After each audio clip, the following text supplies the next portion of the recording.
नमस्कार साथियों, बंधुओं, मैं अभिनव उपाध्याय आपका हार्दिक स्वागत अभिनंदन करता हूं। आज के इस विशिष्ट परिचर्चा सत्र में हम बात करने वाले हैं शरद पूर्णिमा के बारे में। शरद पूर्णिमा एक भारतीय संस्कृति का सनातन परंपरा से मनाया जाने वाला एक पर्व है। ऋतु परिवर्तन के साथ ही कुछ परिवर्तन होता है जो इसे विशिष्ट पूर्णिमा के रूप में इसे मनाया जाता है। इसका कोई पौराणिक महत्व है, वैज्ञानिक महत्व है और सांस्कृतिक महत्व है। इसके बारे में आज हम विशिष्ट चर्चा के लिए आज हमारे साथ उपस्थित हैं प्रोफेसर श्री कृष्ण शर्मा महोदय। आप पूर्व आचार्य एवं अध्यक्ष हैं संस्कृत विभाग जय नारायण व्यास विश्वविद्यालय जोधपुर के, तथा आप विजिटिंग प्रोफेसर रहे हैं व्याकरण विभाग काशी हिंदू विश्वविद्यालय बनारस के, तथा साथ ही आप जगत गुरु रामानंदाचार्य राजस्थान संस्कृत विश्वविद्यालय में व्याकरण विभाग के पीठाध्यक्ष हैं, तथा साथ ही राजस्थान से प्रकाशित होने वाली 60 वर्षों से प्रकाशित निरंतर हर मास को प्रकाशित होने वाली भारतीय पत्रिका के आप संपादक हैं, तथा इसी के साथ राजस्थान संस्कृत अकादमी के द्वारा प्रकाशित पत्रिका स्वर मंगला के भी आप संपादक हैं। तो आज के इस विशेष कार्यक्रम में हमारे साथ हमें मार्गदर्शन प्रदान करेंगे प्रोफेसर श्री कृष्ण शर्मा जी महोदय। हमारे सभी जिज्ञासु ऑडियंस जानना चाहते हैं कि शरद पूर्णिमा का क्या शास्त्रीय महत्व है, क्या पौराणिक महत्व है, क्या इसका वैज्ञानिक महत्व है। इसके बारे में आप हमें मार्गदर्शन करें महोदय। कृष्णम वंदे जगत गुरुम। शरद पूर्णिमा आश्विन मास की शुक्ल पक्ष की पूर्णिमा को हम कहते हैं। सबसे पहले तो हम विचार करते हैं कि आश्विन मास में आश्विन शब्द किस अर्थ में प्रयुक्त होता है। ये अश्विनी नक्षत्र से युक्त पूर्णिमा है, इसलिए इसको आश्विनी पूर्णिमा कहते हैं।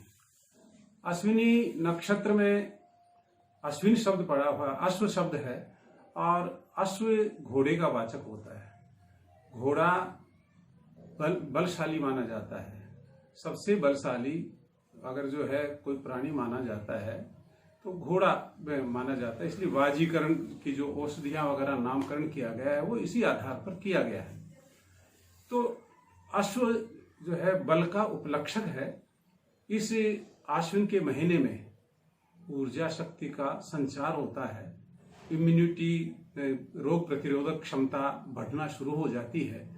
इसलिए एक तो आश्विन शब्द का ये यहाँ पर महत्व है। उस आश्विन शब्द को ईश नाम से भी पुकारा जाता है। इसी आश्विन मास को ईश नाम से भी पुकारा जाता है। ईश धातु गति अर्थ वाली होती है। एषणम इट, गति को इट कहते हैं। और जिगमिषु या विजिगीषु जो विजय की प्राप्ति से इच्छा रखते हैं वो इस महीने में अपनी यात्राएं प्रारंभ कर सकते हैं। इट यात्रा को कहते हैं। इसलिए जब बरसात के मौसम में वर्षा काल में यात्राएं अवरुद्ध हो जाती थी, उसके बाद में आश्विन के महीने में यात्राओं का प्रारंभ हो जाता है। पूर्व काल में राजा महाराजा सब जो है वो युद्ध के लिए आपस में जो है विजय यात्रा के लिए निकलते थे, तो वर्षा काल के बाद में इस आश्विन के मास से वो आरंभ कर देते थे। इसलिए ये भी एक इसका नाम दिया है, ईश नाम भी दिया गया है। इसमें यात्राएं प्रारंभ हो जाती हैं। अब इसके बाद में हम आते हैं कि शरद पूर्णिमा ये शब्द है। शरद शब्द का अर्थ है शीर्यन्ते औषधयः पाकेन अस्मिन् मासे इति शरद। शरद वत्सर का भी नाम है।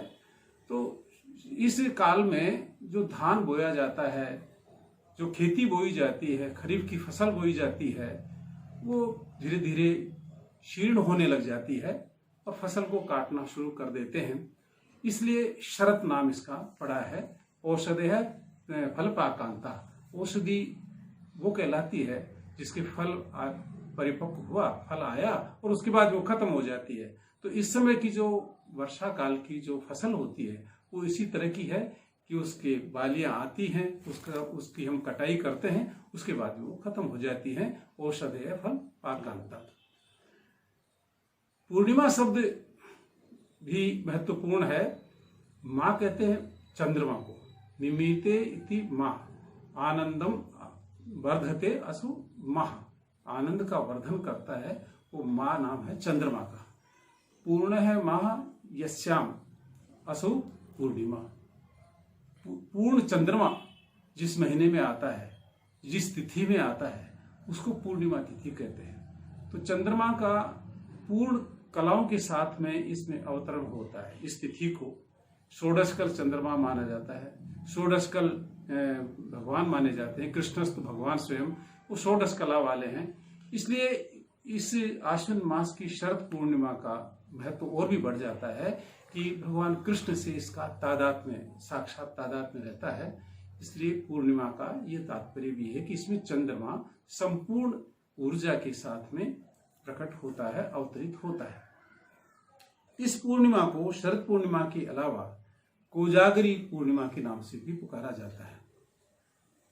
कोजागरी शब्द जो है वो एक पौराणिक शब्द इस रूप में है। कोजागरी महोत्सव भी मनाया जाता है कि इसमें आता है कि निशीथे वरदा लक्ष्मी ही को जागरती भाषिनी। आज के दिन शरद पूर्णिमा के दिन निशीथ काल में अर्धरात्रि में लक्ष्मी विचरण करती हैं, लक्ष्मी का आगमन होता है और वो ये देखती हैं कि कौन जागृत है, कौन जाग रहा है, कौन जागृत अवस्था में है, मैं उसको वरदान देती हूँ। ऐसा लक्ष्मी के द्वारा कहा गया है, ऐसा पौराणिक वचन आते हैं। ऋषि थे वरदा लक्ष्मी, वो वर देने वाली है, वरदान देने वाली है। ऋषि थे वरदा लक्ष्मी को जागरती थी भाषिनी, इसलिए को जागरती थी, ये इस आधार पर उसका कोजागर पूर्णिमा, कोजागर उत्सव, इन नामों से भी इसका कथन किया जाता है। इसी पूर्णिमा को कौमुदी महोत्सव के रूप में भी पहले मनाया जाता था। मुद्रा राक्षस में कौमुदी महोत्सव का वर्णन आता है। वो यही आश्विन मास की पूर्णिमा थी। कौमुदी कहते हैं कौ मोदते ससो कौ मोदते यस्याम असो कौमुदी। कु कहते हैं पृथ्वी को, पृथ्वी पर चंद्रमा जिसमें आह्लादमयी किरणों का निक्षेप करता है वो कौमुदी कहलाती है। चांदनी, वो चांदनी, प्रफुल्लित चांदनी जो है जिस पूर्णिमा को रहती है, सर्वाधिक प्रकाशमान चांदनी जिस पूर्णिमा को रहती है, वो कौमुदी जो है यहाँ पर सार्थकता दिखाती है कि कौमुदी महोत्सव के रूप में जो है मनाई जाती थी। आह्लाददायिनी ये पूर्णिमा थी, इसलिए कौमुदी महोत्सव के रूप में भी इसको मनाया जाता था। इसी को दीपोत्सव के नाम से भी मनाया जाता था। 10वीं शताब्दी तक दीपोत्सव के नाम से इसको मनाया जाता रहा है। उसके बाद में दीपावली के रूप में हम अमावस्या को, कार्तिक कृष्ण पक्ष की अमावस्या को भी दीपोत्सव करते हैं। तो दीपमालिका के रूप में आगे परंपरा चल पड़ी, किंतु इससे पहले दीपोत्सव इस शरद पूर्णिमा को भी कहा करते थे। इसी दिन से दीपदान प्रारंभ हो जाते थे। दीपदान, तो शरद पूर्णिमा के दिन ये माना जाता है कि लक्ष्मी का आगमन होता है, और लक्ष्मी का आगमन होता है तो दीप प्रज्वलित करके उसके आगमन पे स्वागत किया जाता था।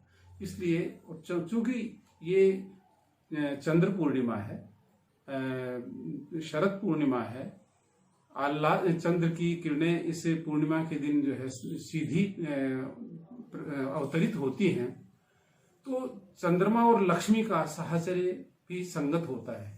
क्योंकि समुद्र मंथन के समय चंद्रमा और लक्ष्मी दोनों का साथ साथ उद्भव हुआ था। दोनों भाई बहन माने जाते हैं। वो उसका भ्राता चंद्रमा और लक्ष्मी चंद्रमा की भगिनी मानी जाती है। तो भाई बहन का साथ साथ संगति होना ये उचित भी है। इसलिए यहाँ पर जो है लक्ष्मी महोत्सव दीपोत्सव के रूप में ही मानने की परंपरा रही है। इस दिन क्षीर तैयार की जाती है, खीर बनाई जाती है और रात्रि को 10 से 12 बजे के बीच में छत पर रख दें या कोई ऐसे उच्च स्थान पे रख देते हैं, जिससे कि चंद्रमा की शीतल किरणें, अमृतमयी किरणें उस खीर पे आकर सीधी आवे और उससे वो प्रभावित होकर के अमृतमय बन जावे, वो पदार्थ, भोज्य पदार्थ अमृतमय बन जावे। क्योंकि चंद्रमा की किरणें अमृतमयी मानी गई हैं। अमृत नाम पीयूष का है और पीयूष नवक्षीर को भी कहते हैं। पीयूष का एक दूसरा नाम कोशकार नवक्षीर भी कहते हैं। इसलिए सद्य निर्मित जो खीर पदार्थ है, उस क्षीर पदार्थ में चंद्रमा की किरणें जब आके गिरती हैं तो वो तादाद में होता है, तो एक दूसरे के अर्थ को कहते हैं। तो अमृतम क्षीर भोजनम इसलिए एक लोक व्यवहार में प्रचलित भी है, अमृतम क्षीर भोजनम, क्षीर भोजन अमृत माना जाता है, इसलिए अमृतमयी किरणों के साथ में उसका तादाद में बढ़ जाता होता है। इसके अलावा चूंकि क्षीर, वैसे तो क्षीर भोजन, क्षीर पाक जो है वो किसी भी पात्र में किया जाता है, किंतु रजत पात्र में अगर ये किया जाए तो और ज्यादा लाभदायक होता है। ये रोग प्रतिरोधक क्षमता को बढ़ाता है और इसलिए लक्ष्मी पूजा के समय हम रजत द्रव्यों की भी पूजा करते हैं, चांदी की पूजा करते हैं, वो यही परंपरा है। तो चांदी के बर्तन में अगर जो है खीर पकाई जावे और उसका भोग लगाया जावे तो और भी ज्यादा वैज्ञानिक दृष्टि से, आयुर्वेद की दृष्टि से स्वास्थ्य के लिए और ज्यादा लाभकारी माना गया है। दूसरा पौराणिक आधार भी यह है कि आज के दिन ही, शरद पूर्णिमा के दिन ही भगवान कृष्ण ने रासलीला रची थी। शरद पूर्णिमा थी और शरद पूर्णिमा के दिन ही रासलीला हुई थी। ये भी भागवत में इसका प्रमाण आता है और प्रारंभ में 10वें अध्याय में आता है, 10वें स्कंध में आता है कि भगवान अपि ता रात्रि ही शरदोत्फुल्ल मल्लिका वीक्ष रंतुम मनश्चक्रे योग माया मुपासित है। भगवान कृष्ण स्वयं शरद ऋतु में मल्लिकाओं से उत्फुल्ल जो रात्रियां थी, उन रात्रियों का निर्माण किया और फिर उन्होंने गोपियों के साथ में क्रीड़ा की, रासलीला की और वो सब जो कुछ किया उन्होंने वो योग माया का आश्रय करके किया। योग माया का आश्रय करने से तात्पर्य यहाँ यह है कि पूर्व में, इस शरद ऋतु से पूर्व में वर्षा ऋतु थी और वर्षा ऋतु के पश्चात, क्योंकि उस समय की जो आर्द्रता और उस समय की जो रात्रियां थी वो रासलीला की उपयुक्त नहीं थी, किंतु जैसे ही आश्विन मास आता है तो प्रकृति ने, ईश्वर ने, परमेश्वर ने ऐसी रचनाएं की कि ऐसी रात्रियां बने जो आह्लाददायिनी हो और उत्तेजक रात्रियां होती हैं। वो उत्तेजक रात्रियां रासलीला के लिए उद्दीपन भाव को प्रकट करने वाली होती हैं। ऐसी में रासलीला का जो है वो वहां पर औचित्य भी होता है। भगवान कृष्ण चूंकि स्वयं जो है वो साक्षात में, कृष्ण तो भगवान स्वयं साक्षात भगवान थे, षोडशकल पुरुष के रूप में साक्षात भगवान के अवतार थे, इसलिए उन्होंने जो रासलीला रची वो रासलीला वहीं तक सीमित है। उसका अनुकरण सामान्य जन को करने का अधिकार नहीं है, क्योंकि नैतत् समाचरे जातु मनसापि यनीश्वर है। कुछ लीलाएं ऐसी हैं जो वो सर्वोच्च सत्ता तक सीमित हैं, वो एक सृष्टि की प्रक्रिया में है। उनका आचरण, उनका अनुकरण सामान्य मनुष्य को नहीं करना चाहिए, ऐसा भी भागवत में लिखा है। और चूंकि वो अद्वैत संबंध को वहां प्रकट करने के लिए उन्होंने रासलीला का आयोजन किया था। और ऐसा भागवत में आता है कि उन्होंने गोपियां पूर्व में ऋषि के रूप में थी। ऋषियों को ये था, तपस्या करके ऋषियों ने सारा ज्ञान तो प्राप्त कर लिया था, किंतु ऋषियों की ये इच्छा हुई कि हे भगवान, आपके साथ हमारा तादात्म्य भी होवे, आपका स्पर्श हमें भी, स्पर्श सुख हमको भी मिले। इसलिए उन्होंने वो ऋषियां गोपियों के रूप में, गोप परिवार के रूप में अवतरित हुई और उनके साथ में भगवान का तादात्म्य हुआ।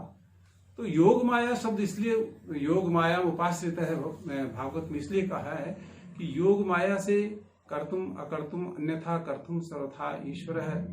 ये जो ईश्वर का स्वरूप आता है वो योग माया से अन्यथा भी जो है वो किया जा सकता है। अन्यथा का तात्पर्य यह है कि धर्म के रूप में गोपियां वृद्धजनों की सेवा शुश्रूषा कर रही थी। अर्थ के रूप में कुछ गोपियां गोदोहन इत्यादि, कृषि इत्यादि कर्म में व्यापृत थी। काम के रूप में गोपियां अपने शरीर की सज्जा कर रही थी, कोई श्रृंगार आदि में व्यस्त थी। मोक्ष के रूप में गोपियां भजन पूजन कर रही थी। कि पुरुषार्थ चतुष्टय की प्राप्ति हो, इसका आनंद आते हुए भी जैसे ही भगवान कृष्ण ने वंशी वादन किया और गोपियां वहां से सब काम छोड़ करके वहां से रवाना हो गई। अब योग माया का प्रभाव ये माना जाता है कि जहां गोपियां जिस घर में थी वहां के व्यक्तियों को, उन गोपों को गोपियां वहां नजर आ रही थी, किंतु वो योग माया से वो वहां से चल भी पड़ी। सिर्फ दैहिक रूप से वो वहां थी, किंतु भावात्मक रूप से जो है गोपियों का वहां से धावन हो गया। गोपियां सब काम छोड़ करके और कृष्ण की आश्रित हो गई और वहां उन्होंने रासलीला रची। आज का ही दिन था, वो शरद पूर्णिमा का ही दिन माना जाता है। भागवत पुराण इस बात को पुष्ट करता है।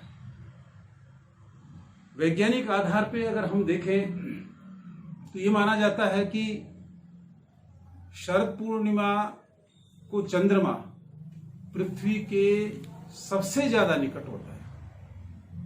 वर्ष में सबसे ज्यादा अगर निकटता पृथ्वी के साथ में चंद्रमा की होती है तो शरद पूर्णिमा को होती है। तो परस्पर आकर्षण होता है। गुरुत्वाकर्षण से, परस्पर आकर्षण की वजह से समुद्र में लहरों का टकराव होता है, विक्षोभ होता है, जल का विक्षोभ होता है, जिससे ज्वार आता है। और ज्वार आता है तो वो उसको मथन कहेंगे हम। और इसलिए जो है एक प्रतीकात्मक इस रूप में है कि समुद्र मंथन, जब कभी ऐसा रहा होगा तो समुद्र मंथन हुआ, जिससे कि 14 रत्नों का अवतरण हुआ। तो सबसे ज्यादा ज्वार। अब इसमें वैज्ञानिक दृष्टि से ये माना जाता है कि जब ज्वार आता है और चंद्रमा की सीधी किरणें, चंद्रमा की निकटता पृथ्वी के साथ में होती है, तो चूंकि चंद्रमा की किरणें बहुत उत्तेजक होती है, वो उनका अच्छा असर भी हो सकता है और बुरा असर भी हो सकता है। अच्छा असर हो सकता है, वो आह्लादित करती हैं तो व्यक्ति में ऊर्जा भी आती है। बुरा असर ये हो सकता है कि व्यक्ति के मन को चंचल कर सकती हैं, प्राणियों को डगमगा सकती हैं। इसलिए इसके लिए बहुत पहले से साधना की जरूरत होती है।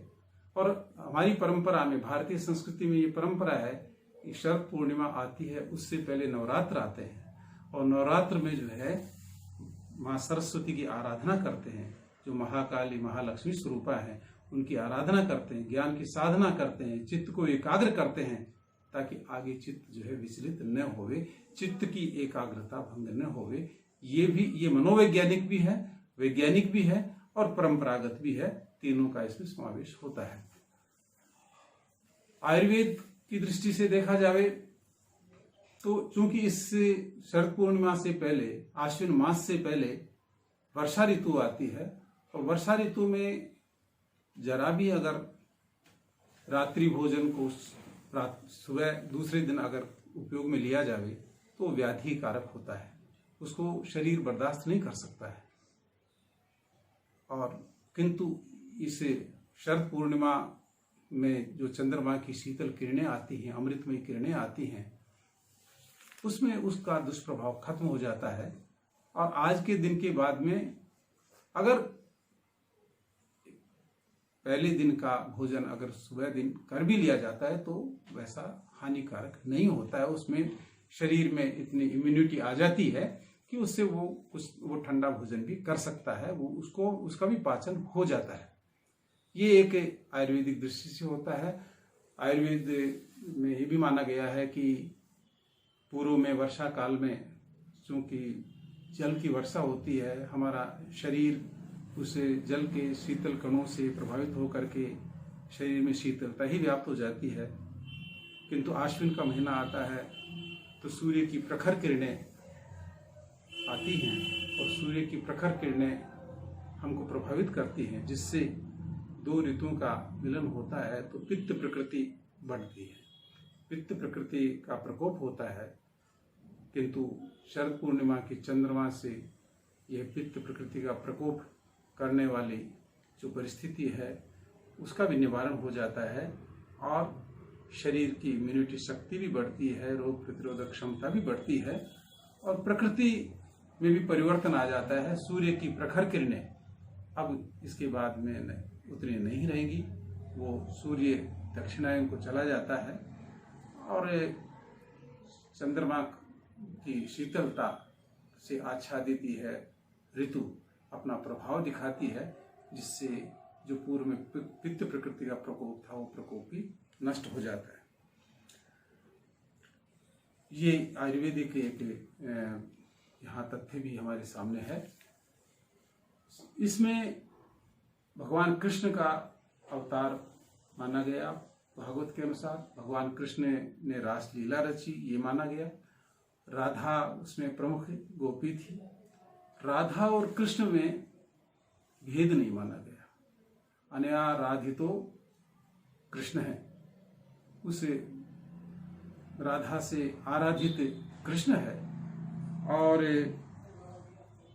अनया राधितो नूनम भगवान हरिरीश्वर है, ये आता है। राधा से आराधित कृष्ण है और आराध्यते अनेन असो राध्यते आराध्यते अनेन असो राधा, जिसके द्वारा आराधना की जाती है वो राधा तत्व है। राधा और कृष्ण में किसी भी तरह का कोई भी भेद नहीं माना जाता है। एकम ज्योतिरभूद्वेधा राधा माधव रूपकम, ज्योति तत्व एक ही है किंतु वह दो द्विधा हो जाता है, दो तरह से विभक्त हो जाता है। वो प्रकृति का एक नियम है कि एक तत्व से सृष्टि संसार नहीं चलता है, तो इसलिए एकम ज्योति ही द्विधाभूत राधा माधव रूपकम। राधा और माधव ये जो स्वरूप हैं वो उस एक ही ज्योति तत्व के हैं, इनमें किसी प्रकार का भेद नहीं देखा जाता है। ये इस तरह से वर्णन जो है शरद पूर्णिमा का प्राय भारतीय संस्कृति के शास्त्रों में, भारतीय संस्कृति के साहित्य में हमें देखने को मिलता है। रघुवंश में आता है शशिनम उपगतेयम कौमुदी मेघ मुक्तम। ये जो पूर्णिमा है, शरद पूर्णिमा है, वो चंद्रमा को इस तरह से प्राप्त हो जाती है, चंद्रमा का इस तरह से सान्निध्य हो जाता है कि मेघ मुक्तम, मेघों का उस समय कोई वास्ता नहीं रहता है, मेघ चले जाते हैं और शुद्ध जो आह्लाद कारक जो चंद्रमा का स्वरूप है, वो चंद्रमा का स्वरूप इस पूर्णिमा को देखने को मिलता है। इसे लोकानंद का कारक है, लोक संसार का को आनंदित करने वाला भी है। और मनेयु मनुष्याणाम कारणम बंध मोक्षयो, मन ही एक ऐसी इंद्रिय है जिसके बंधन और मन की वजह से बंधन भी होता है और मन की वजह से ही मोक्ष भी हो जाता है। यदि मन जो है वो एकाग्र है, चित्त एकाग्र है, तो मोक्ष का साधक बन जाता है, और चित्त अगर विचलित है तो वो बंधन का कारण बन जाता है। उस मन को ये नियंत्रित करने वाला चंद्रमा माना जाता है। चंद्रमा मनसो जाता चक्षु सूर्य हो जाता है। चंद्रमा और मन का साक्षात संबंध है, इसलिए मन से जो है सोवसीय मन से चंद्रमा की उत्पत्ति मानी जाती है। तो चंद्रमा और मन का जब तादात्म्य हो जाता है तो मन में मन इंद्रिय जो है वो सात्विक भाव को प्राप्त कर जाती है, चैत्य को प्राप्त कर जाती है, सात्विक भाव को प्राप्त कर जाता है। तो फिर वह व्यग्र नहीं रहता है और वह मोक्ष का कारक बनता है। शुद्ध चित्त जो है वो आत्मा के साथ में संयुक्त होकर के मोक्ष का। इस महीने को आसोज का महीना भी कहते हैं। हाँ, इस आसोज का महीने कहने के पीछे इसका क्या तर्क है या क्या कारण है? जैसा कि इससे पहले मैंने चर्चा की, ये अश्विनी नक्षत्र से युक्त पूर्णिमा है, इसलिए अश्विनी पूर्णिमा इसको कहते हैं। और अश्विनी शब्द में अश्व शब्द पड़ा हुआ है। अश्विनी कुमारों की माता थी। अश्विनी कुमार युगल के रूप में प्रसिद्ध है अश्विनी कुमार। तो अश्विनी कुमारों की माता अश्विनी कहलाती है। तो अश्विनी शब्द के साथ में अश्व शब्द का भी योग है, इसलिए इसको अश्वयुज शब्द भी कहते हैं। योग के अर्थ में युज शब्द का प्रयोग हुआ, तो अश्वयुज कहते हैं। अश्वयुज कहते हैं, वो बोलचाल में जो है वो आ गया। अश्वयुज आसोज संप्रसारण वगैरह होकर के संस्कृत व्याकरण में ऐसा परिवर्तन हो जाता है। प्राक धीरे धीरे बोलचाल में अपभ्रंश होकर के अश्वयुज शब्द जो है आसोज का आश्विन महीने का नाम है, और वो अश्वयुज ही बोलचाल में जो है आसोज के रूप में जो है प्रसिद्ध हुआ।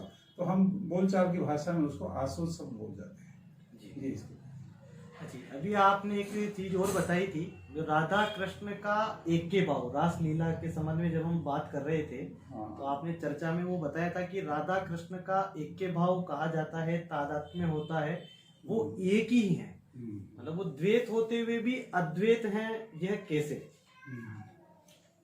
देखिए, राधा कृष्ण नाम से हम पुकारते हैं तो ऐसी भ्रांति हो सकती है कि राधा अलग है, कृष्ण अलग है, किंतु आत्मा राम शब्द है। जैसे आत्मना रमते असो आत्मा राम है, तो राधा जो है वो कृष्ण की आत्मा है। तो इसलिए जब आत्मा स्वयं का ही वाचक होता है, इसलिए आत्मना रमते असो आत्मा राम है।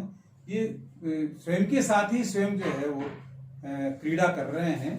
ये इन शब्दों से ऐसा भी आता है कि आत्मा राम शब्द इसी बात को परिचयित करता है कि उनमें अद्वैत है, इसीलिए ऐसे शब्दों का प्रयोग भी होता है। राधा कृष्ण शब्द से हो सकता है ऐसी भ्रांति रहे कि राधा एक अलग नाम है, कृष्ण एक अलग नाम है, किंतु आत्मा राम शब्द में जो है वो ऐक्य आता है।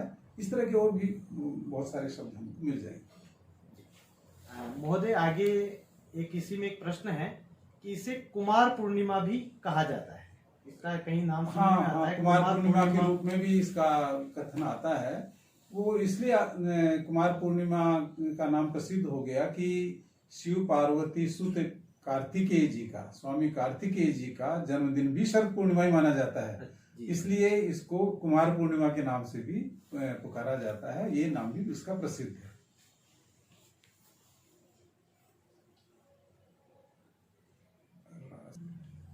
श्रीमान, इसी में एक जिज्ञासा है कि ये जो रास लीला शब्द है, इसका रास से क्या अभिप्राय है? हाँ, देखिए, रसो वही सा है, ऐसा उपनिषद ग्रंथों में आता है। रसम एवा रसम ही लब्ध्वा आनंदी भवति, रस को प्राप्त करके वह आनंदित हो जाता है। रसो वही सा, और रस जो है वही है, परमात्मा स्वरूप है, परमेश्वर स्वरूप है, ईश्वर स्वरूप है। जो भी सर्वोच्च सत्ता है वो रस रूपी है, इसलिए रस रूप में जो है हम भगवान कृष्ण को समझ रहे हैं। और रस एव रास है, वो यहाँ स्वार्थ में जो है वो प्रत्यय होकर के रास शब्द बनता है। जो रस रूपता है वो रास कहलाती है। और इस रस की जो प्राप्ति होती है, रास में जो रस पड़ा हुआ है, रस के विभाव, अनुभाव, संचारी भाव, उद्दीपन विभाव, ये होते हैं, उसके जो है निमित्त होते हैं, किंतु यहाँ विभाव, अनुभाव, संचारी भाव अलग से न होकर के गोपियों के साथ में जो रास लीला रची गई, उस स्वयं का ही स्वयं के साथ में जो है वो क्रीडन था, रास क्रीड़ा थी। धन्यवाद महोदय, आपने हमें बहुत उत्तम जानकारी प्रदान की। भारतीय संस्कृति को प्रतिष्ठित करने की जो परंपराएं हैं, भारतीय संस्कृति में जो वैज्ञानिक तत्व छुपे हुए हैं, इसके बारे में आज हमारे को प्रोफेसर श्री कृष्ण शर्मा शास्त्री जी ने बताया कि किस प्रकार से शीत ऋतु में, शरद ऋतु के प्रारंभ होते ही इस पूर्णिमा के दिन ही चंद्रमा की 16 कलाएं पृथ्वी पर आती हैं और इसी दिन आरोग्य की प्राप्ति के लिए खीर आदि का प्रसाद बनाकर लक्ष्मी जी को, विष्णु जी को प्रसाद चढ़ाया जाता है और उस खीर का सेवन प्रातःकाल 4 बजे किया जाता है। उसका वैज्ञानिक महत्व भी हमारे को इन्होंने कितनी स्पष्टता से बताया। इन सब का हमें अनुकरण करते हुए भारतीय संस्कृति का प्रचार प्रसार करना है। फिर मिलेंगे नए वीडियो में। वंदे मातरम। भारत माता की